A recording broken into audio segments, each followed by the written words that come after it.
ഒഴിവാക്കിയാണ് ഞാനും ബഹുമാന്യയായ മന്ത്രി ബിന്ദുകൃഷ്ണൻ ഇവിടേക്ക് എത്തിയത്. സംഭവത്തിൻ്റെ ആ സമയം മുതൽ തന്നെ ബഹുമാനപ്പെട്ട MP ഇവിടെ ഉണ്ടായിരുന്നു. പ്രാഥമികമായി പോലീസിൽ നിന്നും മനസ്സിലാക്കാൻ കഴിഞ്ഞത് ഈ വാഹനം അമിത വേഗത്തിലായിരുന്നു. അമിത വേഗത്തിൽ വന്ന വാഹനം ഈ ബൈ റോഡിൽ തിരിയുമ്പോഴത്തേക്കും ആക്സിഡൻ്റ് ഉണ്ടായി. അതേസമയം തന്നെ അമിത വേഗം തന്നെയാണ് ഇത് മറ്റ് അപകടത്തിലേക്ക് നയിച്ചത് എന്നാണ് പോലീസിൽ നിന്നും പ്രാഥമികമായി മനസ്സിലാക്കാൻ കഴിഞ്ഞത്. മറ്റു കാര്യങ്ങൾ പോലീസ് അതിൻ്റെ തുടർന്നുള്ള അന്വേഷണങ്ങൾ നടത്തുന്നുണ്ട്. ഇപ്പോൾ പരിക്ക് പറ്റിയ മുഴുവൻ ആളുകളുടെയും ചികിത്സാ ചെലവ് ഏറ്റെടുക്കും.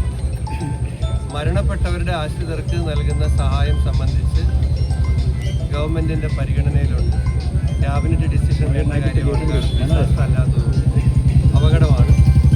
അതും ഞങ്ങൾ ബഹുമാനപ്പെട്ട മുഖ്യമന്ത്രിയുടെ കൂടി ശ്രദ്ധയിൽപ്പെടുത്തി മരിച്ചവരുടെ കുടുംബങ്ങൾക്ക് നൽകുന്ന സഹായത്തെ സംബന്ധിച്ചിട്ടുമുള്ള തീരുമാനമുണ്ടാകും. ഇതാണ് പ്രാഥമികമായിട്ട് ഇപ്പോൾ പറയുന്നത്.